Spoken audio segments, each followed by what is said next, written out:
રાજકોટના ward number 11 Jivraj park વિસ્તાર પાસે આરએમસીના ટિપ્પર વાનના પાર્કિંગ ન થાય તેમજ ગંદકી ન ફેલાય તે હેતુથી જીવરાજ પાર્ક વિસ્તારના અલગ અલગ સોસાયટીના લોકો દ્વારા આરએમસી ખાતે આવેદનપત્ર પાઠવવામાં આવ્યું હતું। હું અંબિકા ટાઉનશીપમાં રહું છું, વોર્ડ નંબર 11 માંથી। ત્યાં અમારે ત્યાં પ્લોટ છે, ત્યાં પેલા મને ગાર્ડનની રજૂઆત હતી, પણ હવે તેમ કે છે કે કચરાની ગાડીઓની વ્યવસ્થા થશે। એની માટે અમે આવ્યા છીએ કે રેસિડેન્શિયલ એરિયા છે ને એવી કોઈ વ્યવસ્થા ન થાય તો વધારે સારું રહેશે।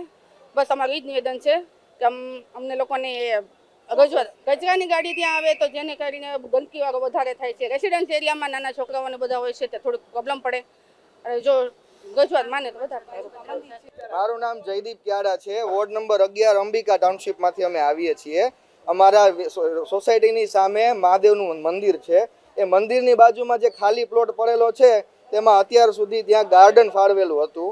એ ગાર્ડનનો હેતુ ફેરવીને હવે ગયા અઠવાડિયે અમને એવી જાણકારી મળેલ છે કે ત્યાં કચરો ઉપાડવાની ટિપ્પર વાનનું પાર્કિંગ આપે છે। તો જો એ ટિપ્પર વાન આવે, ટોટલ 6 વોટની ગાડીનું પાર્કિંગ આવે એમ એ લોકો અમે જાણકારી લીધેલી છે। તો 6 વોટની એટલી બધી ગાડીઓ જો અમારા વિસ્તારમાં રોજ અવર જવર કરે તો ભારે ટ્રાફિક થાય। બીજું કે તમને બધાને ખબર છે કે એ ગાડીઓની તકલીફ એવી છે કે એ પૂરી ચોખ્ખી ક્યારેય થતી જ નથી। તો કચરો પણ રોડ ઉપર અને પ્લોટમાં બધે ઢોળે તો ગંદકી થાય, દુર્ગંધ આવે, માખી મચ્છરનો ઉપદ્રવ થાય, તો આજુબાજુમાં રહેતા બધા માણસોને આને લીધે તકલીફ થાય છે। બીજું એ કે એની અડોઅડ અમારા મહાદેવનું મંદિર છે, પૌરાણિક મંદિર છે, ત્યાં સ્વયંભૂ મહાદેવ છે।